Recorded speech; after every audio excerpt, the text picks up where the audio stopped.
কেন মনে করছে না এই উত্তরটা আমার জন্য দেয়া কঠিন, কেননা এই কেনটার উত্তর তারাই জানেন। কেননা তারা যখন বলেছেন তারা অন্তর্বর্তী সরকার, অন্তর্বর্তী মানেই হচ্ছে তাদের শেষ কাজটা হচ্ছে নির্বাচন।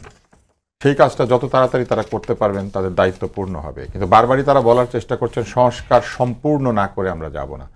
একটা সংস্কার আপনি শেষ করার পরে দ্বিতীয় সংস্কারের চাহিদা কিন্তু তৈরি হয়ে যেতে পারে, তাই না? এবং তারা কি করে জানেন যে তারা যে সংস্কারটা করে যাবেন ওইটাই সর্বশেষ, বাংলাদেশে এরপর আর কোনোদিন সংস্কার হবে না?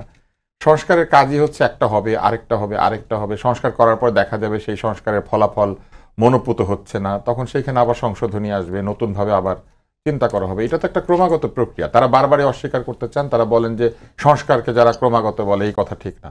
সংস্কার ক্রমাগত বলেই এটা সংস্কার, আর যে সংস্কার ক্রমাগত না সেইটা হচ্ছে এক ধরনের ডিসরাপশন বা ডিস্ট্রাকশন। আমি পুরো ভেঙে ফেলবো, ভেঙে একটা নতুন কিছু তৈরি করে দেবো। তারা তো সেই কাজ করছেন না। তারা যেটা করছেন, অলরেডি এক্সিস্টিং একটা রাষ্ট্র, সেই রাষ্ট্রের ভুল ত্রুটিগুলিকে সংশোধন করে রাষ্ট্র ব্যবস্থায় ইতিবাচক পরিবর্তন আনার চেষ্টা করছেন। তাদের উদ্দেশ্য নিয়ে তো আমরা শুরুতে কোনো সন্দেহ প্রকাশ করি নাই, কিন্তু বারবার যখন এই ধরনের আলোচনা তাদেরই ভেতর থেকে কেউ কেউ তুলে দিতে থাকেন যে জনগণ তো পছন্দ করছে, সংস্কার শেষ না হলে যাওয়া যাবে না, এবং তার সঙ্গে তাদের সবচেয়ে বড় সমর্থক যে নতুন দলটি, তারা বলতে শুরু করেছে বিচার শেষ না করে যেতে পারবেন না। এক একটা মামলায় 350, 400, 500 করে আসামি আছে। 500 জনের বিচার শেষ হবে এক একটা মামলায়, সেই বিচার শেষ করে যাবেন না? ধরে নিচ্ছি তারা এখন আমাদেরকে উত্তর দিবেন যে আইসিটিতে, অর্থাৎ এই ইন্টারন্যাশনাল ট্রাইব্যুনাল যেখানে, সেইখানে মানবতা বিরোধী অপরাধের বিচারটাই শেষ করতে হবে।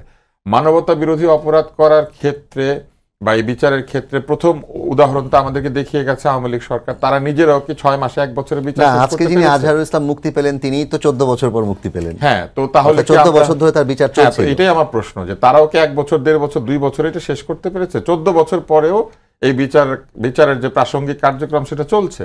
তাহলে কি এই বিচার যেটা শুরু করেছেন সেটা যদি 8 বছর 10 বছর চলে, ওনারা তাই থাকবেন? বিচার শেষ না করে যাব না, এটা বা যাবেন না, এই কথাও তো এক ধরনের, আমি মনে করি, বালখিল্যতা।